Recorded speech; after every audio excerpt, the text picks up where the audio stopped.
You've been the focus of a number of articles. They're making a lot of claims about you. I don't know if people realize how painful it is to read some of these things, to portray me as someone who is out to take advantage.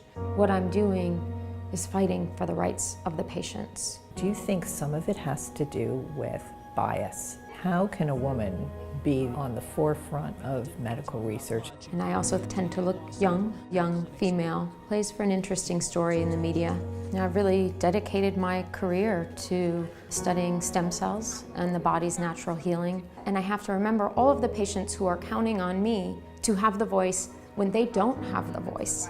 What kind of percentage successes have you guys had with these procedures? In the largest orthopedic study that was done, 93% of patients had improvement with one treatment. 93? 93! There is no medication, surgery, or procedure that has those numbers with the low side effect profile. In tens of thousands of patients, we can only point to a handful of adverse events which get replayed on the front page of the newspaper, and I get crucified for.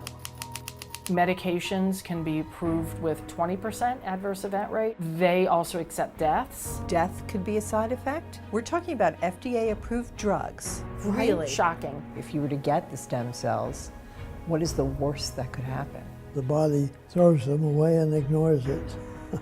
So no harm. Compared with replacing a knee with a metal device, boy, I'd take a stem cell treatment any day of the week. Once you start getting surgeries, once they cut you open and go in, you're never 100%. Medication is so quickly dispensed here. I just didn't want to get caught up in a situation where it would become habit-forming for me. So after your stem cell treatment, were there any side effects? There were no negative side effects. Where would you put your pain level now? I don't have any pain now. 0? You went from 8.5 to 0. Yes, I did. I never in a million years thought I would get the relief that I did. The pain was it was like miraculously gone. I could cry to think if this could be taken away from me.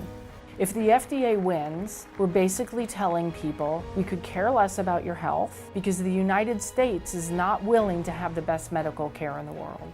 Do you think it'd be worth it to just give up? When I say I want to quit, my husband says, you get it together and you get in there. If for some reason Kristin Comella or US Stem Cell or whoever has to go away, there are 10,000 plus patients that received therapies using the protocols that we developed, and nobody can take that away from me.